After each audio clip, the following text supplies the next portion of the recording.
our government public health infrastructure is set up to operate, to take on these potential pandemics when they're small, just like the fire alarms in our house. But we didn't do that. And we didn't do that because it is set to be run from the top. Decisions need to be made from the top that keys everything else in. That didn't happen. And that's because we had a president who cared more about what would happen to the stock market than what would happen to the people in this country. We lost 100,000 lives.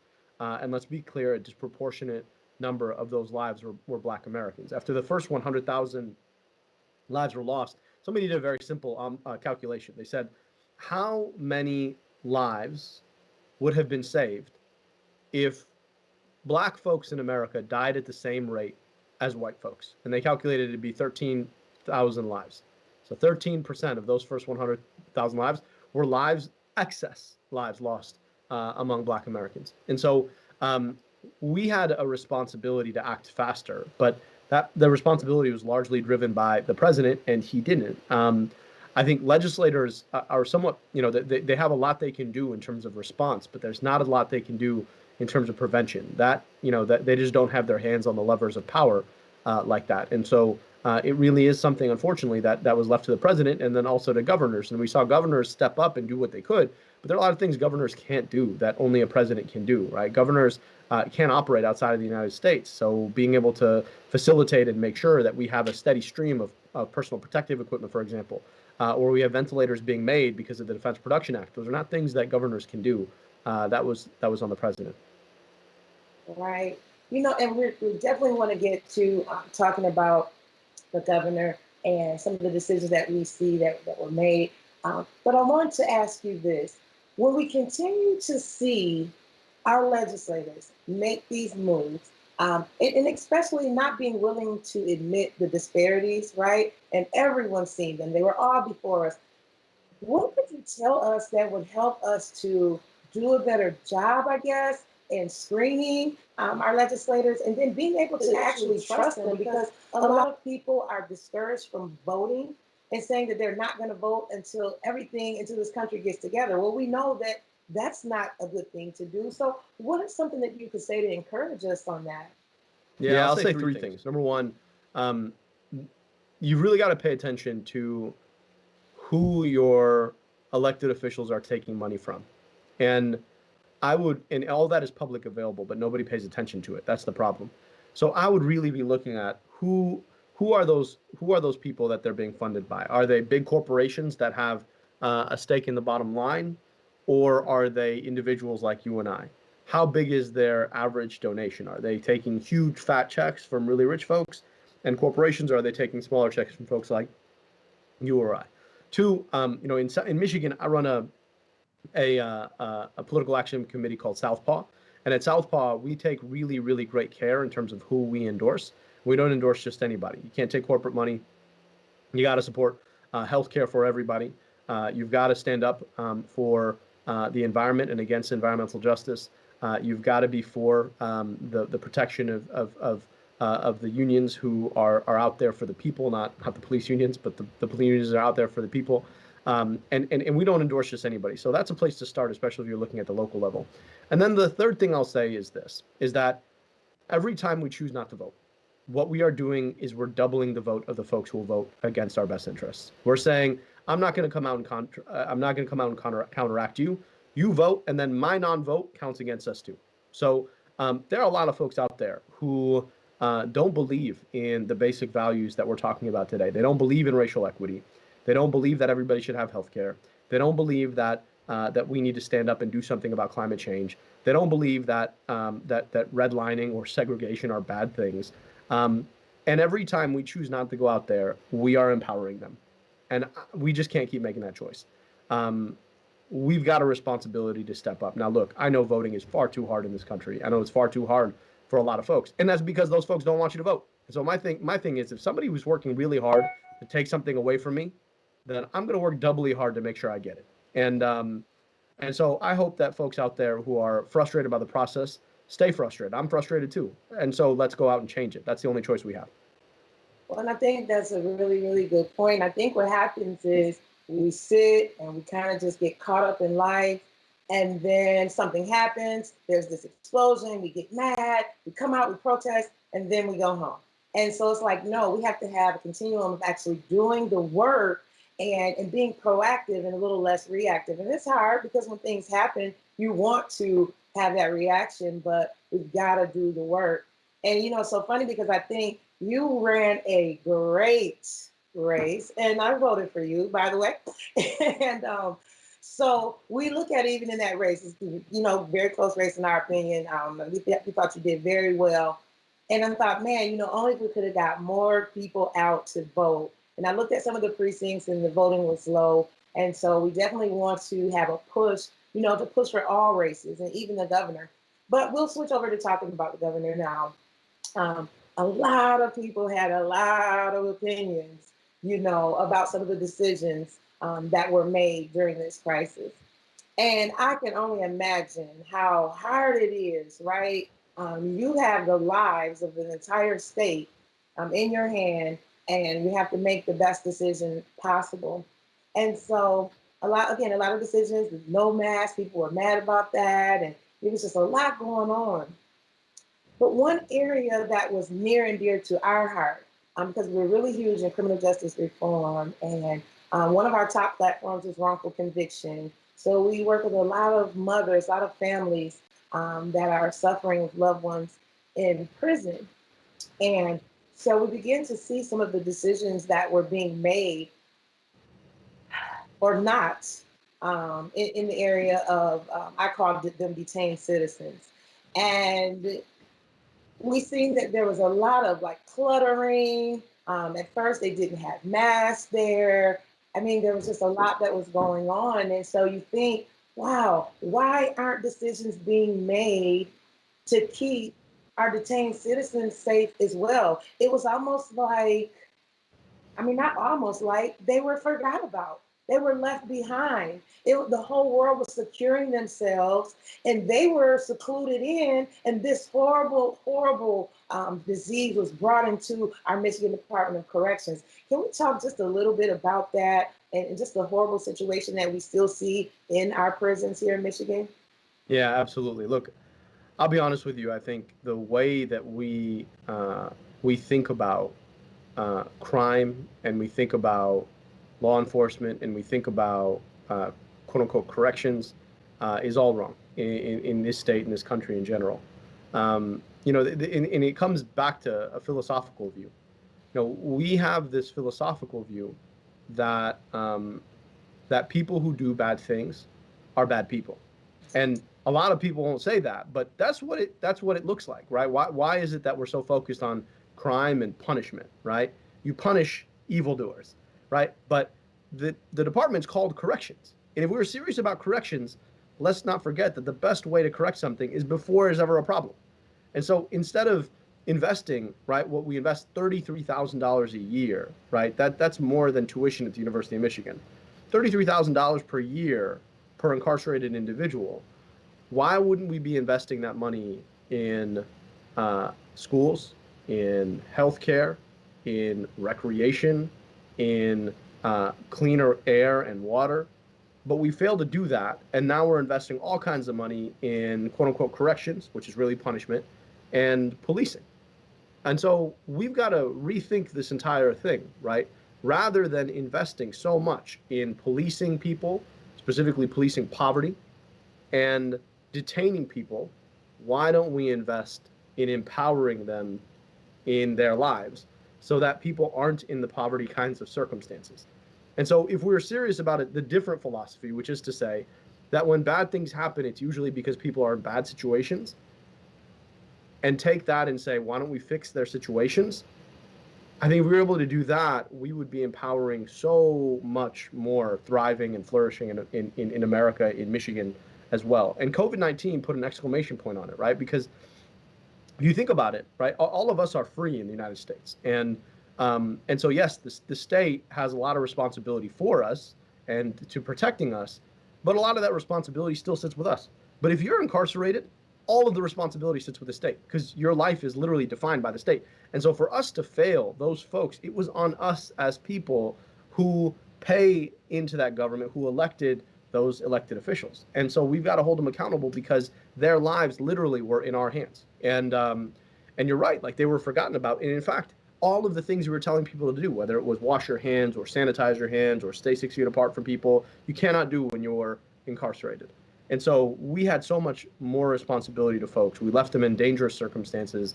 And I think we've got to hold people accountable for it because it's not right. And so it's not just making sure that people in the middle of a pandemic are taken care of. It's making sure that in our society, our system of laws and enforcement of those laws is true to our ideals. And our ideals in 2020 ought to say that we are able to invest in people before they're ever in bad circumstances and do bad things.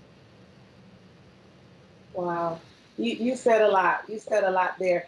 Because I think what happens is when people don't pay attention to the trauma, right, of an entire demographic or race of people, there's no empathy. And so if you don't have any empathy, there's no way that you're going to consider these people when you're making decisions. It's like, you're at the bottom of the totem pole. And you said something else, that we have a responsibility. So during that time, we actually took to do an email protest. And we actually emailed the governor, we emailed the director, Heidi Washington, our legislators, because we really wanted to sound the alarm and say, hey, we met them with demands. Like, look, this is what we need. We need for you to do these things. Heidi Washington had her staff reach out, I will say that. And, they kind of kept copying and pasting their statements to all of us. It was funny. But there was such a lack of care and concern. We never, and again, this is not at all to bash our governor, because I'm sure that in certain areas she did the best she could do. But we did not even get a response from her office at all, except that blanket one that you get when you send it out. So what can you say to individuals that aren't hearing from legislators? I mean, we're taking those steps. We took the responsibility to say, hey, you cannot leave our detained citizens unattended. This is what we want. What do we do when our legislators aren't listening, or when they don't even acknowledge that we reached out to them? Because to me, that was a travesty. I think we got to keep going. And I know that is not what people want to hear, because we've been frustrated and people have been keeping going. I also know, though, that that sometimes, right, it's the steady drip, drip, drip of something that creates real change. I don't know if you've ever been to the Grand Canyon, but I'm always impressed that the thing that carved the Grand Canyon is a little river that kept going, kept moving. And so we've got to keep talking, we've got to keep pushing, we've got to keep driving, because they assume that they're going to outlast us. And when we say, nope, we're going to keep coming, they got to pay attention. The other thing I'll say is that you got to hold them accountable, right? All of those folks are up for either re-election or reappointment. And so you got to let them know, okay, I'm keeping score. And so I tell folks, right, like in politics, if you're interested in politics, it's all about the scoreboard. Keep score, right? You should always keep score. Don't assume anyone's out there to do you any favors. You always keep score. If they're not paying attention to the things that you want done, you replace them with people who will. And so I hope folks have been keeping score. And I hope that folks have been really paying attention to what has been done well and what hasn't. And I think you're right? Like there are some things that were done really well and some things that were done poorly. And our job is just to keep the score. Right. So I want to say right here, too, to everyone that's viewing this, if you have any questions for Dr. ElSayed, we are going to leave a space where people can ask questions and he will answer them, I'm sure, to the best of his ability. We want to include you into this conversation. Now, when we look at police brutality, it's huge. It's all across the country. You've got people protesting in 50 states. Even right here in Washington County, we were protesting because a police officer actually, what I say, assaulted a woman by hitting her in the head 3 times. They're giving this narrative that she bit him. Whatever the circumstances are, it's under our understanding that we have a higher standard, right, as professionals to hold to. So when we look at countless times when this happens, unions step in, they shield around this individual, and there's not really much that can be done. And what can we do about that? Because I mean, it seems like the unions have so much power.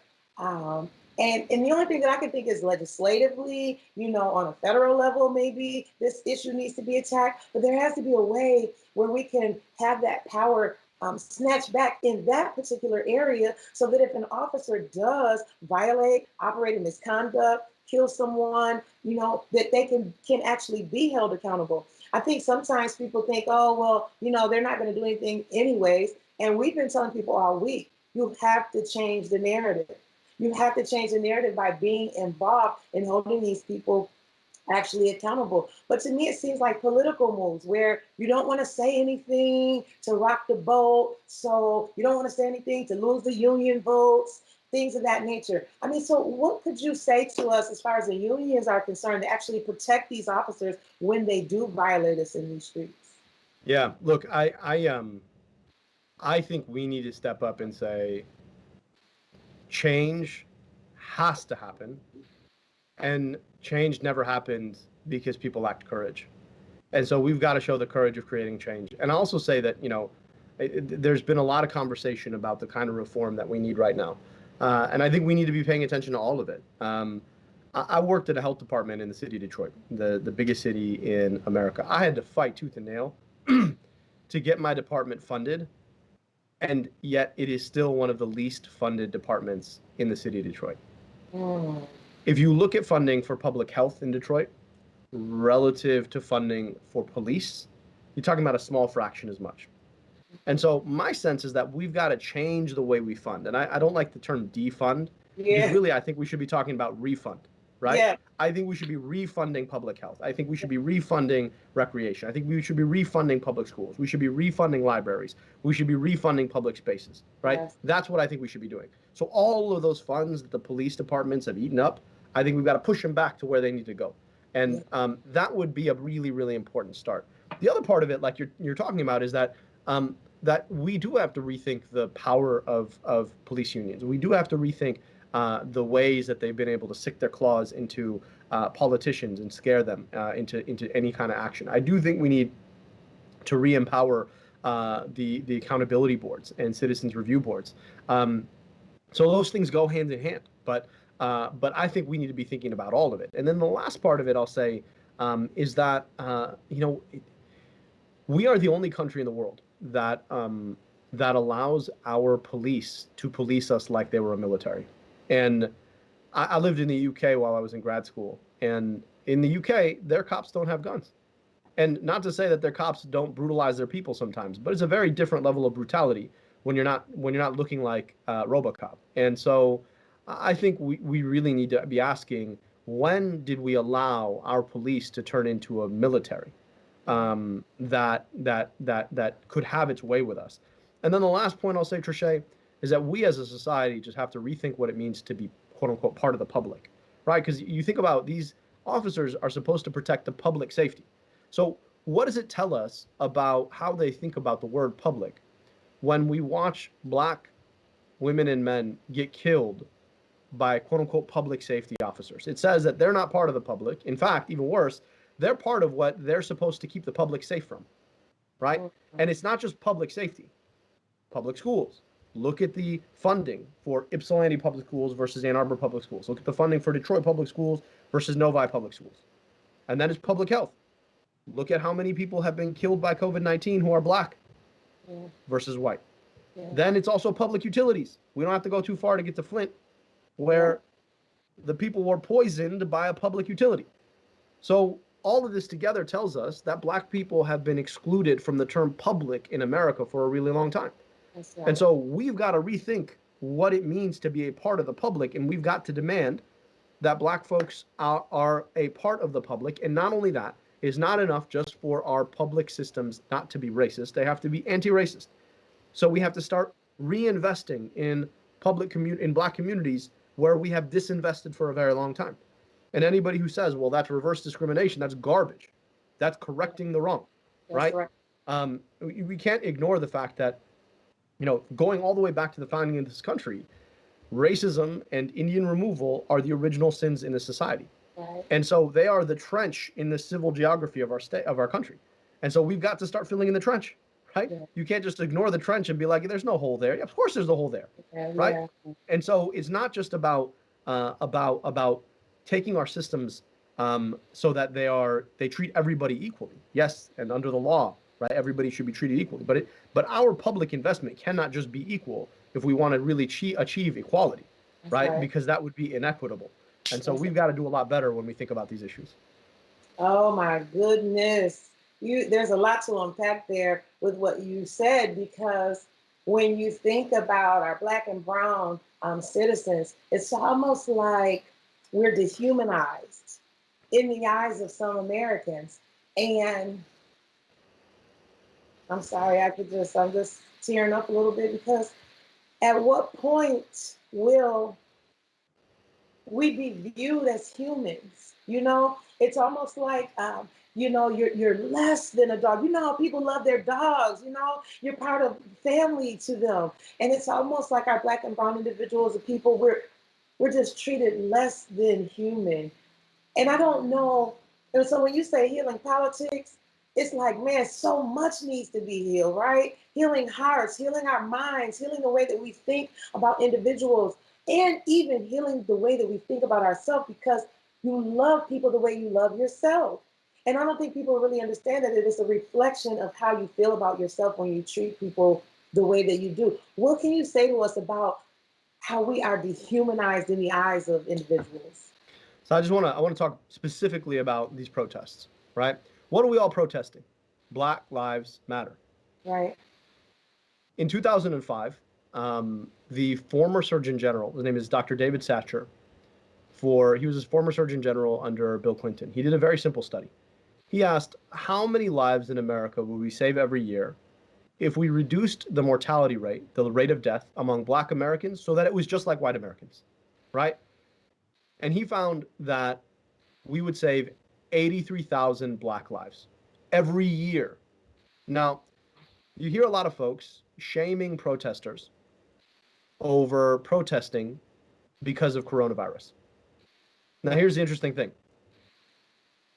Who has coronavirus killed disproportionately? Black folks, right? And when you say it's either the protests or public health, what you're undercutting is the value of the lives that the protests are trying to protect. That's right. Protesting is a public health intervention because racism is a public health issue. Right. And the only way you ignore that is if you devalue the lives of Black people in the first place. Wow. Right? We're not out here trying to have fun, right? This isn't Vegas. I don't know if you've seen the videos of people in Vegas. It's not like we're just going to gamble because, we want a nice weekend in Vegas.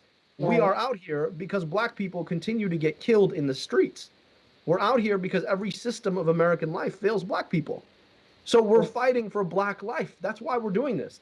And then these folks come along and say, well, it might be dangerous to do this. And you say, yes, fine. It might be. But here's the thing. If you're so worried about saving lives, then why the hell haven't you done all this work in the first place so that we don't have to protest? It's just absurd. I mean, it's absurd. And the thing about it is that we've taken it as normal, right? Everybody's just kind of like, oh yeah, they make a good point. No, they don't. It's garbage, right? If we were serious about Black life in America, we wouldn't have to protest. And if we were serious about Black life in America, we would treat those 83,000 lives who die every year as a tragedy, and we would stand up and do everything we could to make sure it wouldn't happen, which is exactly what protesters are doing. The fact that not everybody is doing this speaks volumes. Yeah, definitely speaks volumes. Wow. Well, I just have one more question for you, and then we're going to turn it over to the questions of our people that are watching. You said about public health, and Desiree Simmons, she's with the Interfaith, I might be quoting it wrong, Justice Council or something like that in Ann Arbor. And Desiree Simmons quoted that public health in Washtenaw County, I believe, had 3.5 million, and the Washtenaw County Sheriff's Office, I believe, is getting 50 million for funding. And so we're looking at that like, whoa, so when you say defund, because a lot of people they do not like that word. So I'm grateful for how you put it, to actually refund. And thank you for saying that, because that is something that we can move forward using, because I think language is very important, right? And so automatically when you say defund, it's like, what do you mean? And I tell people all the time, look, the police aren't going anywhere, right? So we have to learn how to, I don't want to say infiltrate, but we have to learn how to hold them accountable, and to be there. Washington County commissioners hold the purse strings to the entire county, right? So should we not be leaning on our commissioners to spread the wealth in the county? I mean, you're saying to our constituents in this county that people in Ann Arbor have more value than people in Ypsilanti. That is the commissioner's decision, correct? Yeah, and we've got a responsibility to lean on our elected officials exactly that way. So why these disparities? Why are we implicitly and explicitly valuing certain lives differently than others? And so yeah, we've got, this is really about, I mean, if you look at it, right, a budget is a statement of values. And so the question is, if you want to post all these statements, you see your corporations doing this all the time, right? Blackout Tuesday, they put the Black Instagram filter, and everybody's posting with Black Lives Matter and taking a knee. Part of me is like, yo, that's great. I think that's great. That's fantastic. You should do that. And you know what you also should do? You should also make sure that there is representation of every aspect of your institution. You should also make sure that your budgets reflect the fact that Black people matter and their lives matter, and you should be investing in them, right? And you should be disinvesting in the institutions that are murdering and taking Black life. Like, if you're serious about this, then put your money literally where your mouth is. That's it. Wow. You heard it here first. Put your money where your mouth is. So thank you so much. I'm telling you, we are truly just grateful to have you here. And, we just feel your heart.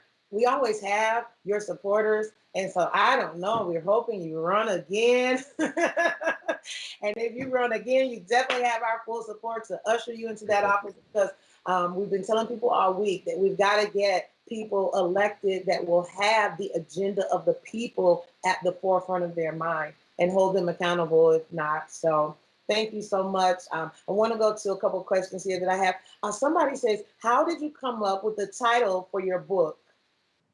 I'll be honest, that was the hardest part of writing the book. Went back and forth on the title. The first iteration was called Moral Medicine, and people were like, that sounds like you're about to preach to me. I was like, well, I kind of am, but they're like, yeah, I don't want to be preached at. I said, okay, fine. But we like the idea of healing politics because you can be understood two ways, right? It's both healing politics, but it's also a politics of healing, right? And so we sort of settled on that, and it was me and my editor and my book agent and all of us, sort of, when we heard that, we're like, yeah, that's the title. But it was the hardest part of the book, to be honest, is it took a long time, a lot of iterations of names, and but we felt like we got there with the title. I hope that it resonates with folks. Oh, it definitely resonates, because when I seen the title, I'm like, whoa, right?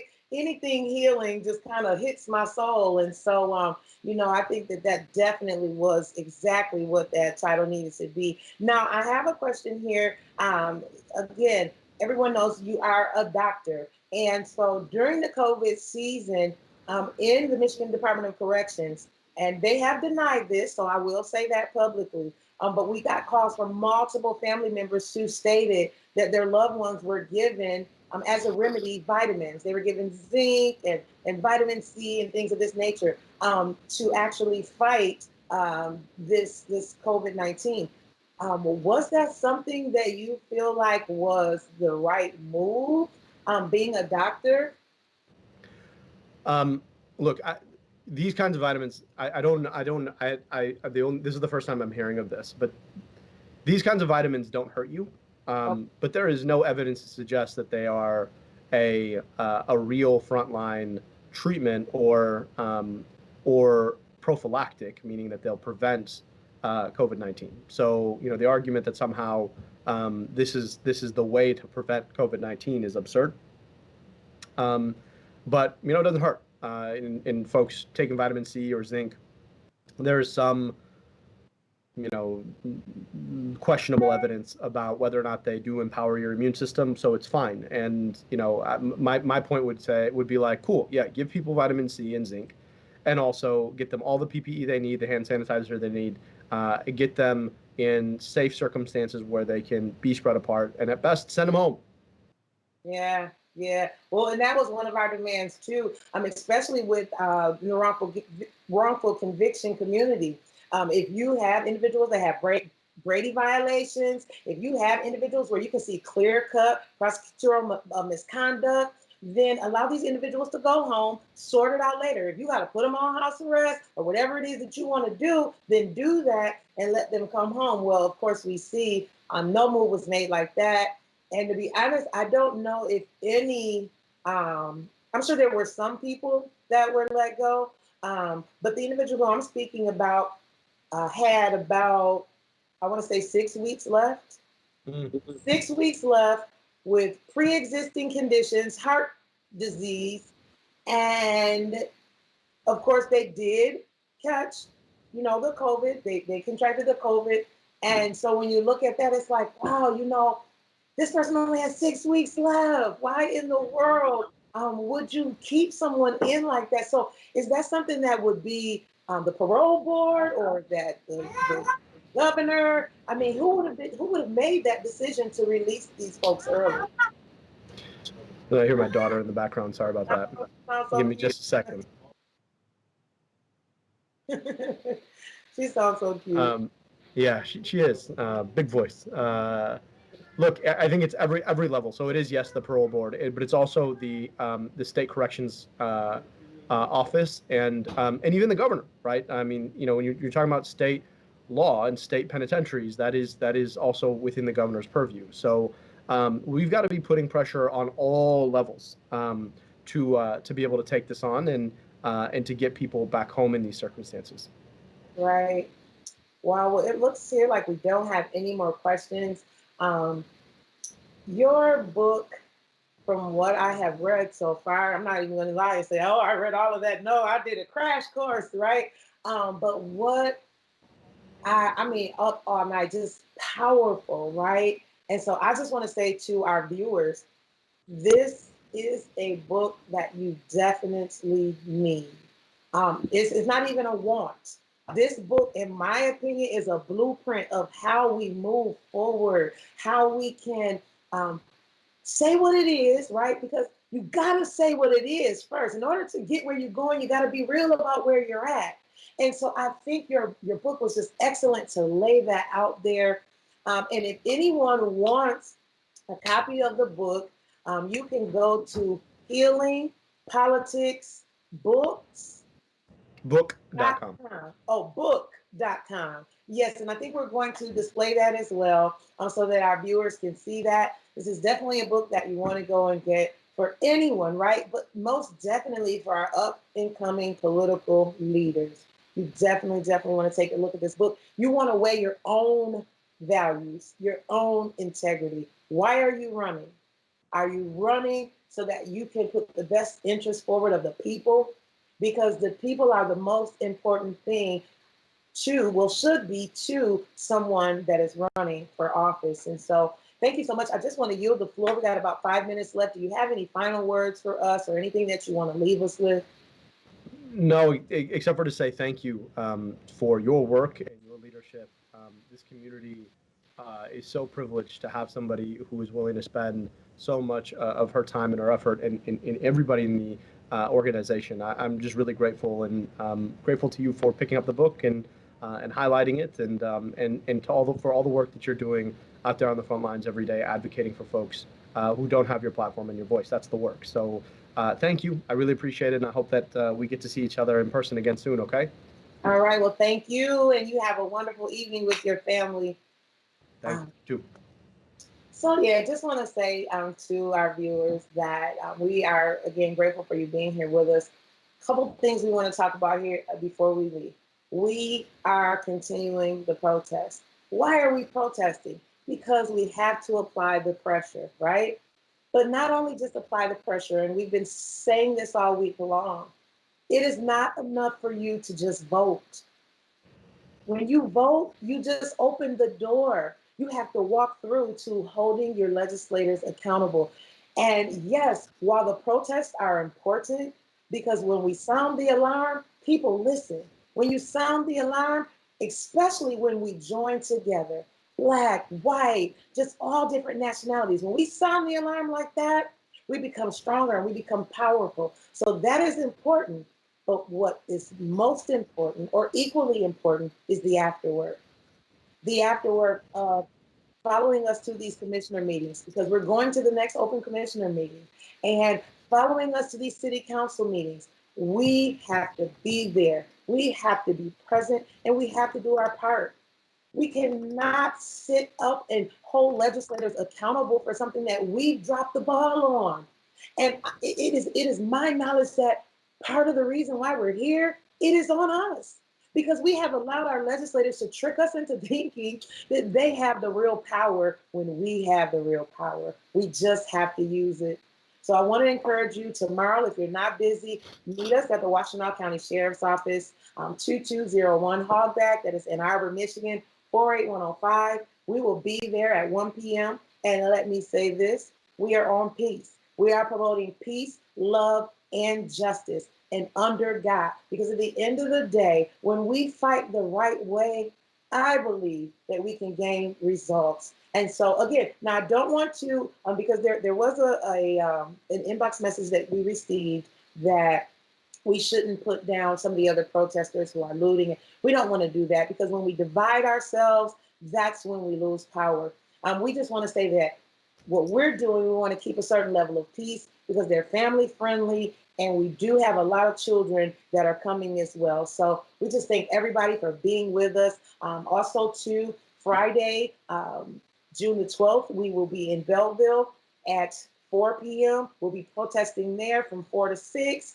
We will be in Berkeley, Michigan on Sunday, protesting from 4:30 to 6. And then we will be in Taylor, Michigan from 4 to 6 p.m. And that is on Tuesday, June the 16th. That one is personal for us as well, because that department as well violated Ms. Grady L's rights. And so we are there, we're in their faces the right way and with respect, and we want you to join us. Thank you so much, Dr. ElSayed, for being with us, and thank you all for being with us. You have a wonderful, wonderful evening, and good night. Thank you. Good night. Good night.